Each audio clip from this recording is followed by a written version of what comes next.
Well, hello and welcome to a special World Encephalitis Day edition of the Encephalitis Podcast.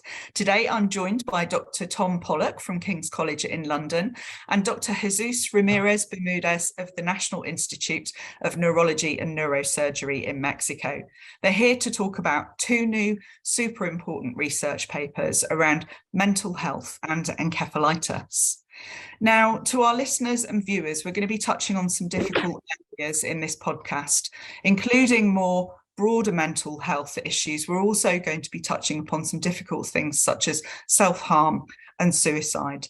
If this is something which may lead to difficult emotions for you or someone you know, please know that there is help out there.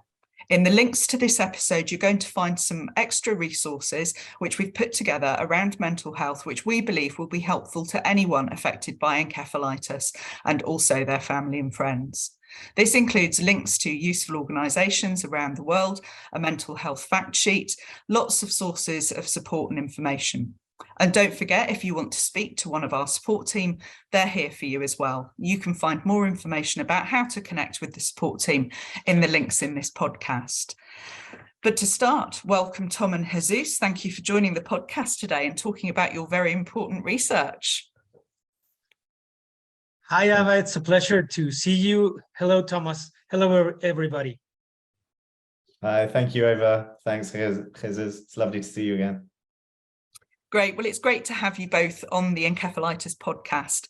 So I think it'd probably be really helpful if we could just firstly introduce yourselves to our listeners and talk a little bit about your background in medicine. Jesus, let's start with you. Thank you, Ava. So I'm a clinical neuropsychiatrist working at the National Institute of Neurology and Neurosurgery of Mexico. It's a large research and clinical center in Mexico City. And one of the main problems we care for is acute encephalitis, mainly autoimmune encephalitis, but also many other neurological conditions.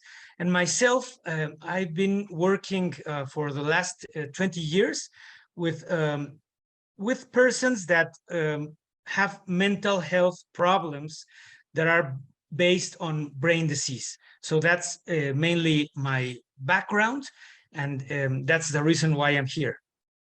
Thank you, Jesus. And over to you, Tom.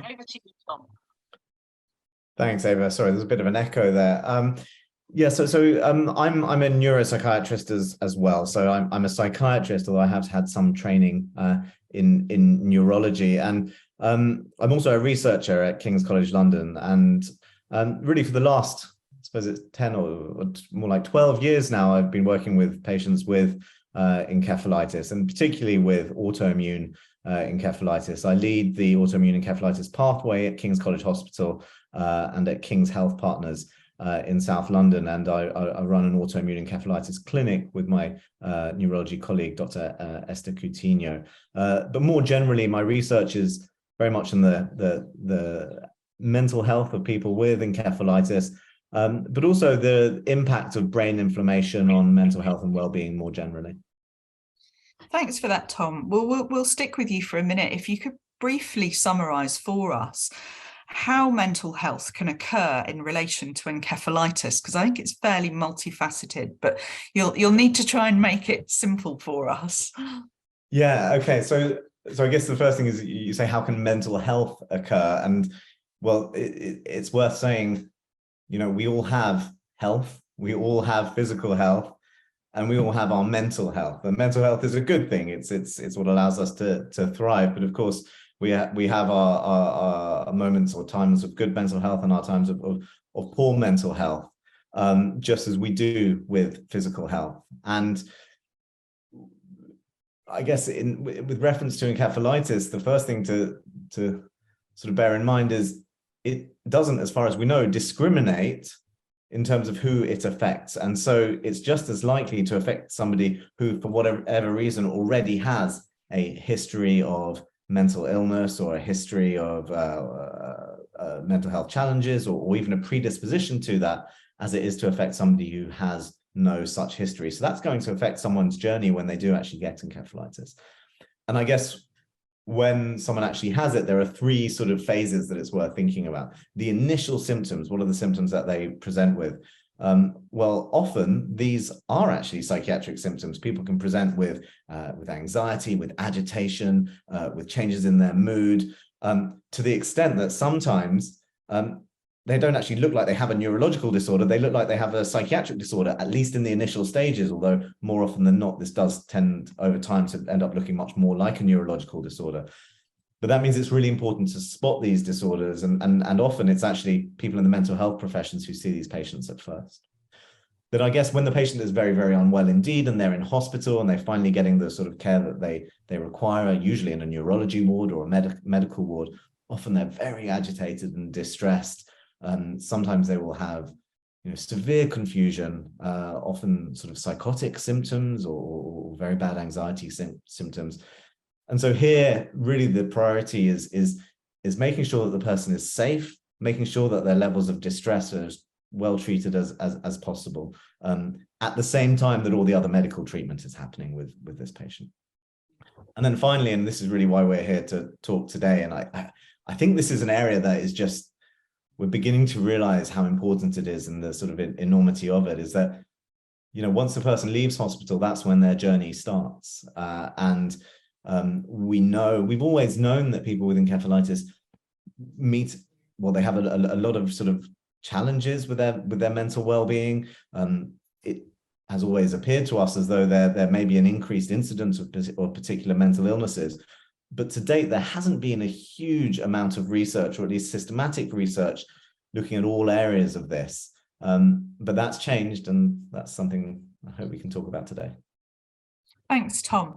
Well, let's start with that. Jesus, let's start with your research that we focused on for World Encephalitis Day 2023. Tell us a little bit about what you focused on and what some of your key findings were. Well, I actually agree with what Thomas was saying previously regarding the fact that any of us can suffer from autoimmune encephalitis. I think you say encephalitis. How do you pronounce the word? I'm sorry, because my English is a little rusty. No, it's perfect. So in the UK, we like to be different. So we call it encephalitis, but in North America, It's encephalitis. Okay, so I've been corrupted by the Americans. That's why I was saying encephalitis. Well, anyway, as Mexico is part of North America, I will say encephalitis, if you allow me. So I was saying that I agree with Tom regarding the fact that, at least in our study, which is now a large study from the past 7 years, in which we have followed through like about 200 persons that suffered from encephalitis. And these patients, these persons mostly have all kinds of mental health problems, but perhaps the most common are symptoms of psychosis, like Thomas was saying. In the acute phase of the illness, the person may experience hallucinations, delusions, and some other symptoms that somehow are not always understood by our culture, our society.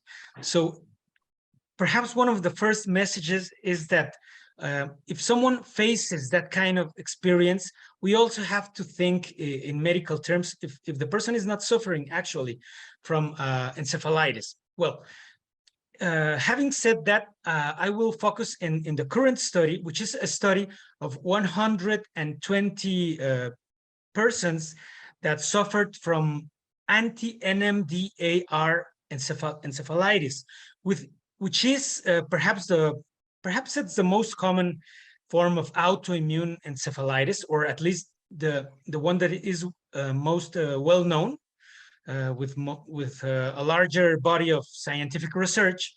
And we focused in one particular problem, which is suicidal behavior, experiencing suicidal thoughts and engaging in suicidal behavior. So I think it's a problem that is very relevant for the patients, for their families, and of course for the mental health professionals. So that is a brief introduction to this study. Thanks, Jesus. Well, Tom, same question to you. Tell us a little bit about your study, which we're also focusing on for World Encephalitis Day 2023. But it was conducted quite differently to the study that Jesus conducted, but still came up with some surprising results.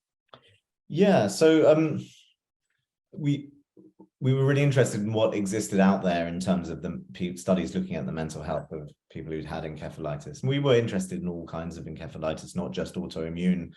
And sure, there is a literature out there. There are studies that have looked at this, but they either focus on just one kind of encephalitis, say herpes simplex or Japanese encephalitis, or LGI1 encephalitis, for example. And not only that, but very frequently they'll look at one particular group. So they'll look at young people and children, or they'll look at sort of older people, or it's very geographically restricted.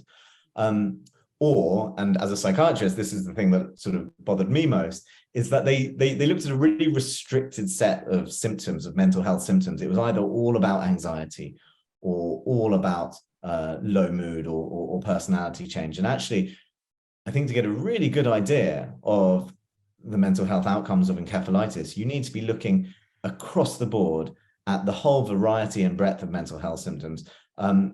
So that's what we did. We decided to set up a large-scale international survey, which, with the help of the Encephalitis Society, we were able to advertise, inviting anyone over 16 who has had encephalitis of any type to answer a lot of questions about their experiences, their mental health currently and in the past, what they feel might have caused their mental health problems, asking about a few new symptom groups which hadn't really been asked about before, the kind of help that they've received for their encephalitis, just to get as comprehensive a snapshot of the kind of problems that people face and the kind of help that they receive after encephalitis.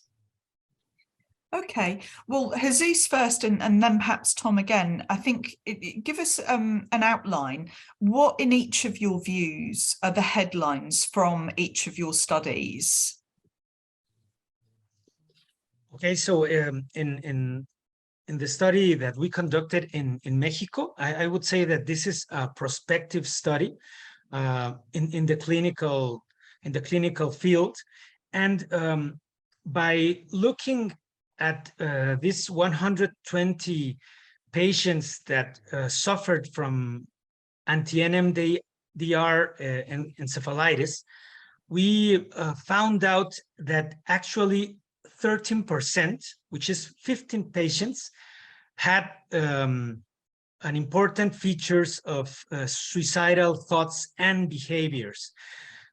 So, of course, when we think in terms of suicide and suicidal behavior, we think mostly in the social problems that are often related or mostly related to this kind of behavior. So I would like to highlight that, of course, everybody with suicidal thoughts or behavior needs to receive the psychosocial interventions that are necessary.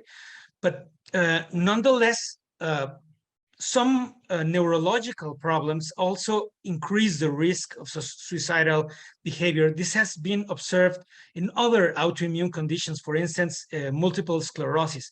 But in our patients specifically, perhaps the most important message is that these patients had acute suicidal behavior related to psychotic symptoms, a form of psychotic depression, which is a very severe form of depressive state with hallucinations and delusions. But also I would like to highlight that these patients had an excellent outcome with the medical treatment, which is mostly a treatment, an immunological treatment, and also psychiatric and psychotherapeutic treatment. No? So most of the patients had an excellent outcome. So I would also like to bring hope to patients with encephalitis as they may go through a very difficult time when they have the acute or subacute form of the disease. But most of them had a very good outcome in terms of psychosis, depression, and suicidal behavior. Thank you, Jesus. And I think that's an important point that I hope we'll return to before the end of this podcast. So I think, what you're talking about are patients who are very early on in their encephalitis, their mental health problems, their suicidal thoughts are created as a direct result of the neurological problems that are going on as a result of them becoming very poorly. But I think what I hear is that with quick diagnosis, quick recognition, diagnosis and treatment, these patients can do very well. And I hope that we'll return to that. Tom, same question to you, really. What are the headlines you think from the survey that you conducted with, I think it was over 400 patients? Yeah, so we were delighted. We got an amazing response. And of course, we have the Encephalitis Society in large part to thank for that. We had 445 respondents, just over half of whom were from the UK, about a quarter from the US. But I think 31 different countries were represented in total. That sounds great, but it was only about 2% were actually representing low and middle income countries. And as so often in scientific research, these countries are massively underrepresented. And of course, just to say at this point, we need to do more research looking at the outcomes of encephalitis in these communities and these kind of harder to reach groups.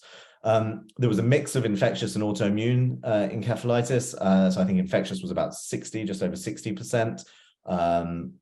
Autoimmune, I think around 30, and then sort of unknown or unclear origin for the rest. And I think it was an average of about 7 years after diagnosis that people were filling out this questionnaire. And I suppose the first take-home message is psychiatric problems, mental health difficulties are really very common in this group. So we're seeing rates of 70% of common mental health problems, anxiety, low mood, sleep problems, at lower rates at around sort of 50%. We're seeing things like unexpected crying. We're seeing rates of aggression at around 30%, but even symptoms that are thought to be quite rare, things like hallucinations, things like paranoia, all occurring at rates much higher than we really expected.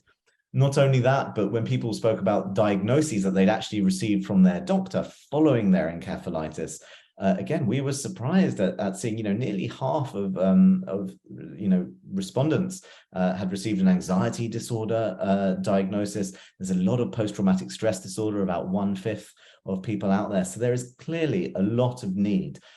We were able to do a more structured approach using a screening questionnaire to kind of validate whether these sort of self-reported diagnoses were probably accurate, and there was pretty good concordance. So we're fairly kind of convinced that the reliability of the people who were answering this questionnaire was pretty good.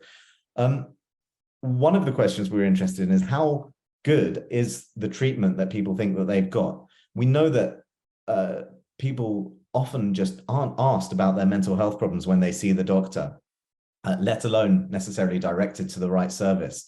And it was clear that the majority of patients feel that either they had no mental health provision or it was suboptimal. And funnily enough, we found that the highest levels of dissatisfaction were actually coming from the United Kingdom, which was fairly difficult to read, and signs that we really need to do better. Touching on the research that Jesus was just presenting about suicide, and again, I guess this is one of the other take-home messages.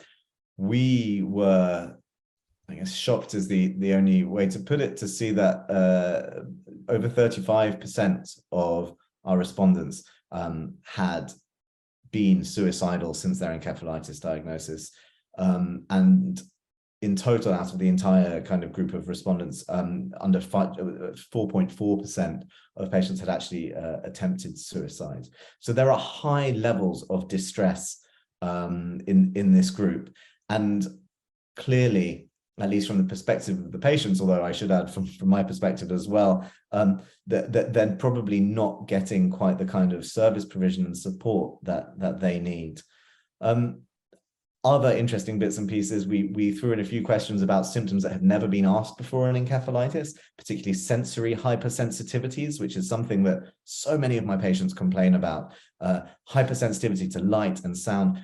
Over 75% of people reporting this, fascinating symptom. So we've got a lot of work to do to try and unpack what's going on here. But I think really, overall, to me, this is a wake-up call about this is a disorder that, sure, it has a devastating, terrifying acute phase, but the after effects can be felt for really many, many years to come. And it looks like we're probably not doing quite enough to support people with those after effects. Yeah, absolutely, Tom. You make some really important points there. I think they are quite shocking statistics in terms of people who had thought about suicide following encephalitis.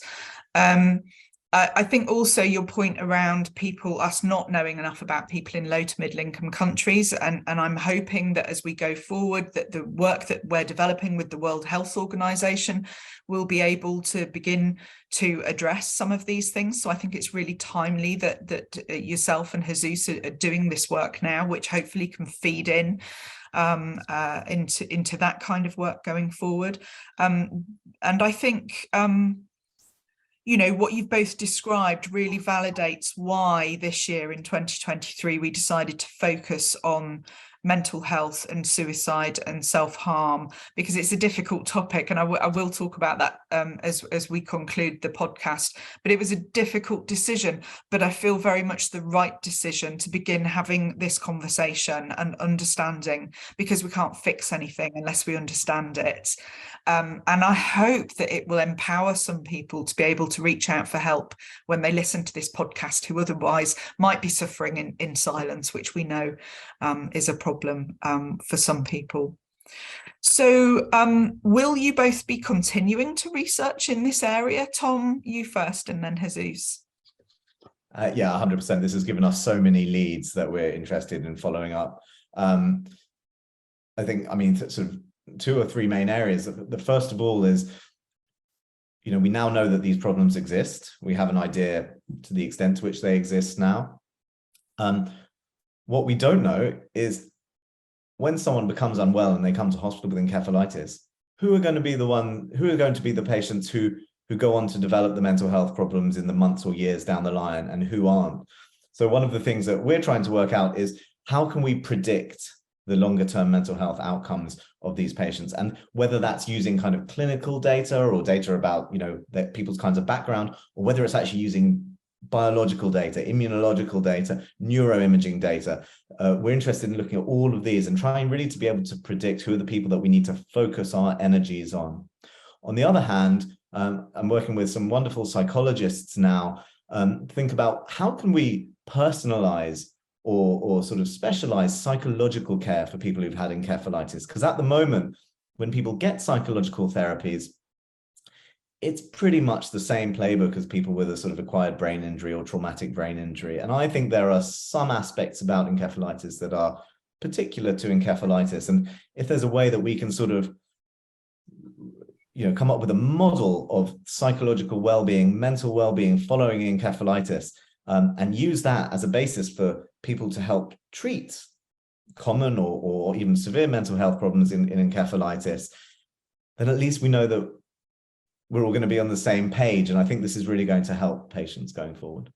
Yeah, I think that's an important point. And I think that the small bits of research that have been done about encephalitis patient outcomes and encephalitis patient quality of life, when you compare them to some of the other groups that you mentioned there, such as traumatic brain injury or stroke, for example, the encephalitis patients invariably score worse on some of these scores. And I've argued for a long time that I don't think it's because their brain injury is any worse, but I think their experience, how they experience life after encephalitis is a lot different. And I think that contributes significantly to their more poor scores, their more poor experience in terms of their quality of life. But Jesus, are you going to be continuing your research in this area? Yes, of course. Well, first of all, because it's a real problem, that have been somehow neglected in other years. When I was making my residency in psychiatry in the Institute of Neurology, it wasn't an important topic, and it has gained a lot of scientific attention. So I think it's a real problem in which we can make a difference. But the kind of research we are trying to do now is to follow up the patients and see the outcomes even in the long term, because we have been dealing mostly with the acute mental health problems in encephalitis, but there are also other problems in the long-term outcomes, like cognitive problems, affective problems, and sometimes even problems of psychosis or other kind of problematic behaviors. So what I think it's most important is how can we improve these outcomes? And I think that we need to focus on a multidisciplinary care, because right now we don't have a very integrated model that considers the psychosocial interventions that are necessary in this population, and the medical treatments, the psychopharmacological resources. And the problem of suicidal behavior is exemplary in that sense, because these patients need a multidisciplinary care. So that's what we are trying to focus now. Oh, well, I'm really pleased to hear that. I'm interested to know, Tom, we'll jump to you first. Do you think there is sufficient awareness in medical circles around encephalitis and the potential for mental health issues? I know when we three were putting together our collaborations for World Encephalitis Day, I think we found maybe 4 to 6 papers that touched upon this topic. So yeah, I guess that's my question. Do you think there's sufficient awareness in medical circles about encephalitis and the potential for mental health? So I think there are a few different factors. There's the amount of research that's done, and I think we've established that to date that's not been great, although hopefully this will represent a bit of a turning point for that. And then there's the difference, I think, between awareness and what you do with that awareness. And I think to an extent, lots of people are aware of that there are mental health challenges, but it's often challenging to know what to do with that. And there was a study in the UK just last year, I think, showing that patients with neurological illnesses feel that they are not asked about their mental health as frequently, or really often at all, by their doctors or by their health professionals as they would wish. And I think if perhaps this research does anything, it should encourage doctors or health professionals of any sort to just ask those questions. It's been documented again and again and again that patients will not spontaneously reveal distressing mental health symptoms that are bothering them unless they're specifically asked about. And when it comes to suicide, that's more important than anything. Some health professionals probably still believe that talking about suicide is dangerous because it might make the individual more likely to harm themselves. That has been disproved a very long time ago. And we know that when it comes to suicidal thoughts and suicidality, speaking about it, getting it out in the open is absolutely essential. So I think not only should this affect the way that health professionals think about these problems, but also I would really hope that it encourages individuals who have experience of encephalitis, either themselves or through people that they know and love, to encourage an openness about these kinds of symptoms, because it's only when people speak about their symptoms that they can get the help they need. Yeah, thanks, Tom. And Jesus, same question to you. And I think you make the point in your paper in particular, calling for professionals to really, risk assess for suicide and self-harm in these patients. Yes, I think that there is not enough awareness of the convergence between mental health problems and encephalitis. So I think the awareness has to be emphasized in different kind of professionals. For instance, in psychiatrists and clinicians from the field of psychology, it needs to be highlighted that these problems exist and that it has to be considered in particular cases, following the red flags that in other pieces of research Thomas Pollak has researched very well. But the red flags are essential to identify the cases of high risk. But then in the field of medicine, particularly in neurologists or professionals from the field of infectious diseases, or in the fields of internal medicine, I think there is a lack of awareness of the wide scope of neuropsychiatric problems that can appear in patients with encephalitis. And then again, there are important prejudices in professionals and in society in general when it comes to mental health. So sometimes patients with this kind of problems suffer from discrimination or not the best attention. And I think this is a problem globally and all around the world, but certainly it is a problem in Latin America or in my own country, in Mexico. So I think the awareness must be emphasized in many different kind of professionals and of course in society in general. Thanks, Jesus. Well, let's hope that the work that both of you have driven forward can help contribute towards that. Tom, remembering this podcast will be listened to and viewed by people all over the world. Broadly speaking, if someone's listening to the podcast and having problems with their mental health, what should we recommend that they do? What next steps could they do once they've finished listening to this podcast? Yeah, that's a great question. And I think, there are some more generic answers and some that are perhaps more specific to the individual country or place that the person is residing. And I think the first one is just very general. And this relates a little bit to what Jesus was just talking about, sort of stigma and difficulties about mental health, talking about it in general is, we know that talking about one's problems is often the most difficult part of the process. And we know that certain groups are going to find this harder than others. For whatever reason, for men to speak up about mental health problems almost universally is more difficult. There are effects of age. There are differences between different cultural groups about how taboo it is or how easy it is to speak about particular kinds of mental health problems. But all the evidence suggests that once that conversation is started, not only can it begin a process in the individual, but it can also begin a process of seeking appropriate help. So I think if someone is suffering from mental health problems of any kind, they should see a professional, as well as talking about it with their loved ones and with trusted people. They should see a professional, and in many countries that's what we call a general practitioner, a GP, or a family doctor. I think we call it in the States, or in countries where you can see perhaps a mental health professional like a psychiatrist directly. Then of course that's very important to do. Of course, if someone is just about to see their neurologist or another sort of specialist that they are due to see anyway, then it's very important to raise the issues with them when they see them. If someone is experiencing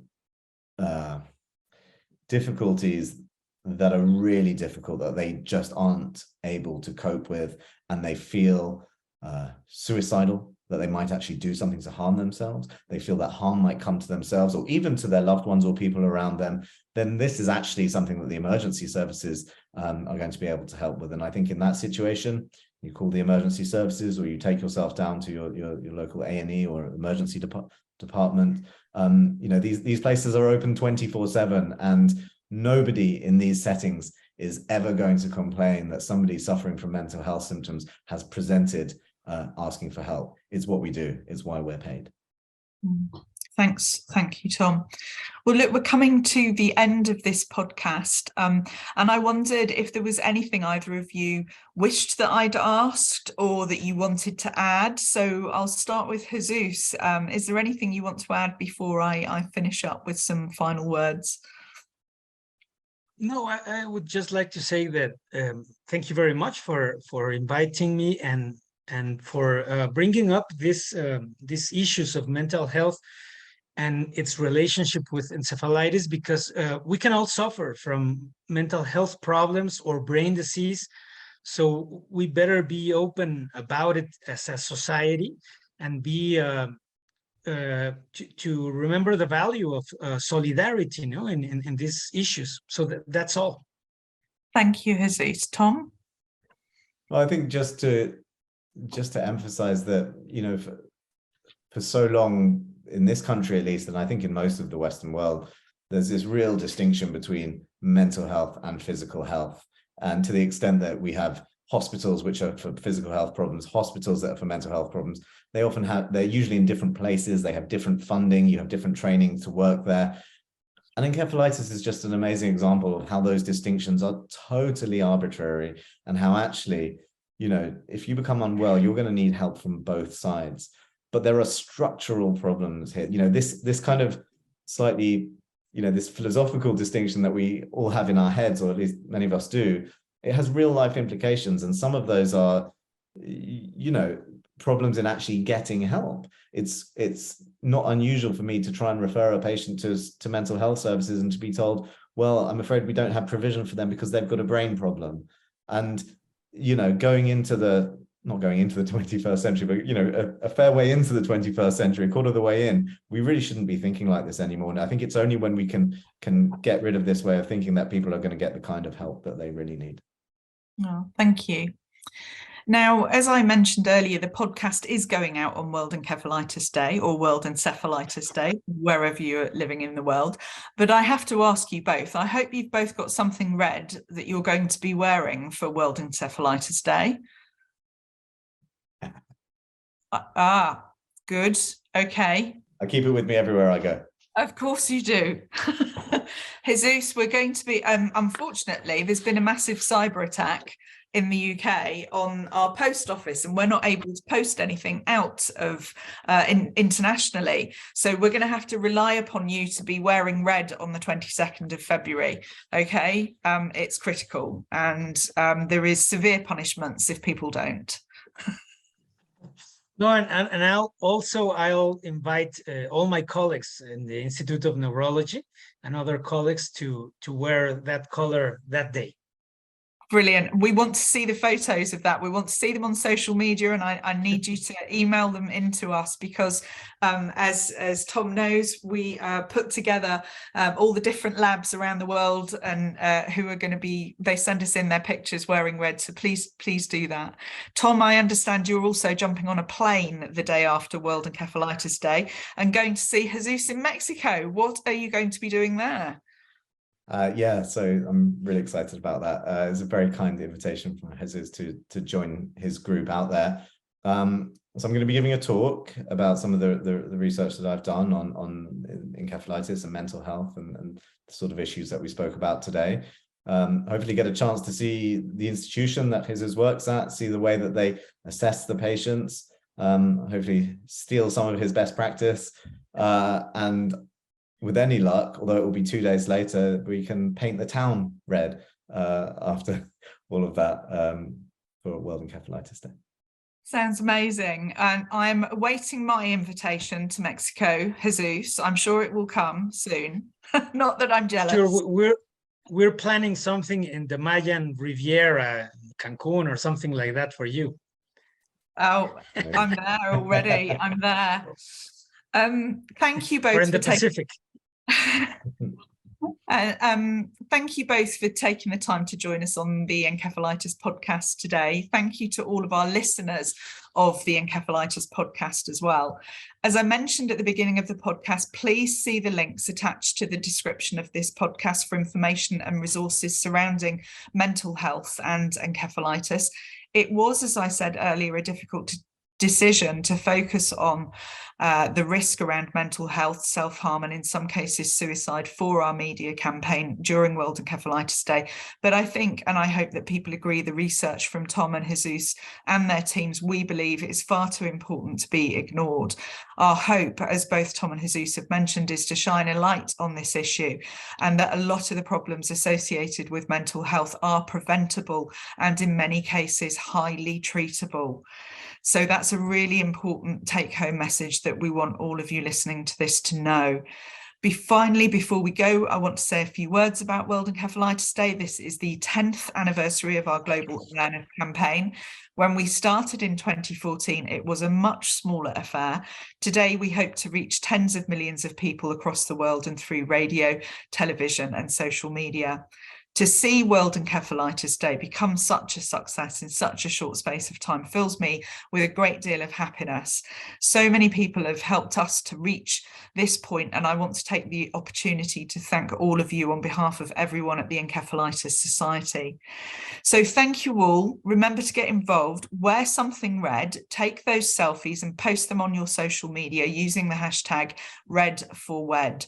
The Encephalitis Society remains at your service, and if you need any support or information, our teams are there for you.